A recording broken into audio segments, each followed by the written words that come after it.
എന്താ hi hello, welcome back to my videos. എന്തൊക്കെയുണ്ട് വിശേഷം? എല്ലാവർക്കും സുഖമല്ലേ?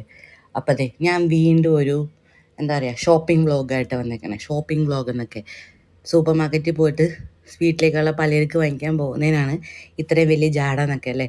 അതൊക്കെ ഞാനും പിള്ളേരും കൂടിയിട്ട് ലുലു വരെ പോവാണ്. അല്ലാണ്ട് ഞാൻ എവിടെ പോകാനാണ്? ശിവചേട്ടൻ ഇല്ല കേട്ടോ. ശിവചേട്ടൻ ഇനി കണ്ടിന്യൂസ് ആയിട്ട് ഡ്യൂട്ടിയാണ്. അപ്പോൾ എന്നോട് പറഞ്ഞു, നീ പൊയ്ക്കോ, കാരണം ശിവചേട്ടൻ വന്നിട്ട് ലേറ്റ് ആകും പോകാൻ. അതുകൊണ്ട് ഞാനും പിള്ളേരും കൂടി അങ്ങോട്ട് ലുലുവിലേക്ക് ഇറങ്ങി കേട്ടോ. അവിടെ വെച്ച് കണ്ടതാണ് ഇവനെ. ലുലുവിലേക്ക് വന്നു കഴിഞ്ഞാൽ നമ്മൾ ആദ്യം ചെയ്യേണ്ടത് എന്താണെന്നറിയോ? ഇവനെ എടുത്ത് ഇതിലേക്ക് ലോക്ക് ചെയ്ത് വെക്കണം. ഇല്ലെങ്കിൽ നമ്മൾ വിചാരിക്കണ പോലെ നമ്മുടെ കലാപരിപാടികൾ ഒന്നും നടക്കത്തില്ല.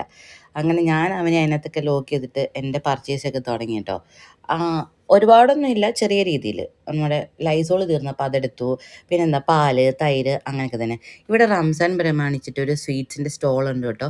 പിന്നെ എനിക്ക് ഇങ്ങനത്തെ സ്വീറ്റ്സിലേക്ക് വലിയ താല്പര്യമില്ലാത്തതുകൊണ്ട് ഞാൻ അതിലേക്ക് പോയില്ല. പിന്നെന്താ, ഡെയിലി എടുക്കുന്ന മല്ലിയില, പുതിനയില, പിന്നെന്താ പച്ചമുളക്, അങ്ങനെയൊക്കെ. അതെ, ഞാൻ നിങ്ങൾക്ക് ഇവിടുത്തെ പ്രൈസിങ്ങും കാര്യങ്ങളൊക്കെ കാണിച്ചു തരാം കേട്ടോ.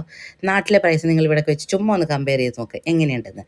നമ്മുടെ 1 കിലോ എന്താ പറയുക ഓനിയനല്ലേ, സവോള 4.50. ഖത്തർ റിയാൽ, 1 റിയാൽ എന്ന് പറഞ്ഞാൽ നാട്ടിലെ 25 രൂപയാട്ടോ. നിങ്ങൾ കാൽക്കുലേറ്റ് ചെയ്തട്ടോ.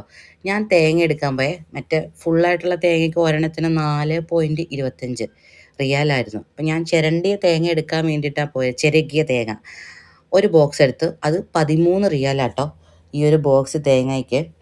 അപ്പം പച്ചക്കറി ഞാൻ വലിയ കാര്യമായിട്ടൊന്നും എടുത്തില്ല. പിന്നെ ഞാൻ പറഞ്ഞല്ലോ, അങ്ങനെ നമ്മുടെ പച്ചക്കറിയൊക്കെ കുറവായിരുന്നു കേട്ടോ ഇത്തവണ. ഞാൻ ക്യാരറ്റ്, തക്കാളി, അങ്ങനെ കുറച്ച് അത്യാവശ്യ സാധനങ്ങളെ എടുത്തുള്ളൂ. 1 കിലോ ക്യാരറ്റ് 4 റിയൽ, തക്കാളി 4.50. നിങ്ങൾ വിചാരിക്കും ഞാൻ എന്താ കട നടത്താൻ പോകണമെന്ന്? ഒന്നുമല്ല, വെറുതെ ഒരു രസം. അപ്പോൾ ഇതേ നമ്മുടെ ബീട്രൂട്ട് ഇതിനെത്രയാണെന്ന് അറിയോ? 6.50 റിയാലാണ് ഇതൊക്കെ. പിന്നെ നമ്മുടെ കുക്കുംബർ, ഇത് ചെറിയ മറ്റേ ടൈപ്പ് കുക്കുംബർ കേട്ടോ. അപ്പം അതെത്രയാണ്? 4 റിയാലായിരുന്നു. പിന്നെ നമ്മുടെ ബീൻസ്, അതിന് 13 റിയാൽ. ഞാൻ നോക്കിയിട്ട് ഇന്നത്തെ താരം ആരായിരുന്നു അറിയോ? നമ്മുടെ വെണ്ടയ്ക്ക 17.50. അതായത് നമ്മുടെ ഇന്ത്യൻ റുപ്പി ഏകദേശം ഒരു 425 രൂപ, അത്രയൊക്കെ ഉള്ളു ഗൈസ്. പിന്നെ ഞാനിതൊരു ഫണ്ണായിട്ട് പറഞ്ഞ കേട്ടോ. ഇപ്പം ഈ റേറ്റ് ഒന്നും ഫിക്സഡ് അല്ല, ഇതൊക്കെ കൂടിയും കുറഞ്ഞും മാറിയും മറിഞ്ഞും ഒക്കെ ഇരിക്കാറുണ്ട് കേട്ടോ. പിന്നെ ഇപ്പോഴത്തെ കറണ്ട് സിറ്റുവേഷനും അറിയാലോ, കുറച്ച് ചെറിയ രീതിയിലുള്ള പ്രൈസ് ഹൈക്കിങ്ങൊക്കെ അവിടെ ഇവിടെയൊക്കെ വന്നിട്ടുണ്ട്. ലുലു ആണ് എനിക്ക് കൂടി കുറച്ചുകൂടി അഫോർഡബിൾ ആയിട്ട് തോന്നിയിട്ടുള്ളത്. അങ്ങനെ ഞാൻ അത്യാവശ്യം കുറച്ച് പച്ചക്കറിയും കാര്യങ്ങളൊക്കെ എടുത്തു. പിന്നെ ഇവനെ വെച്ചിട്ട് പകുതി സാധനത്തിൻ്റെ വീഡിയോ എടുക്കാൻ പറ്റിയിട്ടില്ല കേട്ടോ. കാരണം ഇവനെ ഇടയ്ക്ക് കാണാണ്ടാവും. ഞാൻ ഇവൻ അതിനകത്ത് ഇരിക്കുന്നില്ല. ഇവനെ ഇടയ്ക്ക് കാണാണ്ടാവും, ഇവനെ തപ്പിപ്പോകും, അങ്ങനെ ഇങ്ങനെ. മീനൊന്നും ഞാൻ എടുത്തിട്ടില്ല ഇത്തവണ. ആകെപ്പാടെ ചിക്കൻ മാത്രമേ എടുത്തുള്ളൂ. കാരണം എന്താ വെച്ചാൽ മീനൊന്നും ഫ്രഷ് ആയിരിക്കില്ല. കാരണം പുറത്തൊന്നും വരുന്നില്ലല്ലോ ഇപ്പം, പ്രത്യേകിച്ച് അറിയത്തില്ല. അപ്പം വെറുതെ റിസ്ക് എടുക്കേണ്ട വെച്ചിട്ട് അതെടുത്തില്ല. പിന്നെ അതെ കുറേ സ്നാക്സ് എടുത്തു കേട്ടോ ഇത്തവണ. ഞാനിത് ആക്ച്വലി ഈ സാധനമൊന്നും പ്രൊമോട്ട് ചെയ്യൂല കേട്ടോ. എൻ്റെ നിവൃത്തികേട് കൊണ്ട് മാത്രം ഞാനിപ്പോൾ ഇത്തവണ കുറച്ച് ഇങ്ങനത്തെ സ്നാക്സൊക്കെ എടുത്തിട്ടുണ്ട് കേട്ടോ.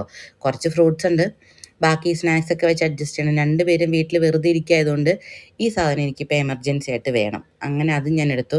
പിന്നെ ഞാൻ ഒരു പാക്കറ്റ് ബണ്ണൊക്കെ എടുത്തിട്ടോ. ഞാനൊരു വീഡിയോയിലൊരു സാധനം ഉണ്ടാക്കണം കണ്ടിട്ടുണ്ട്, പറ്റുകയാണത് ഉണ്ടാക്കണം.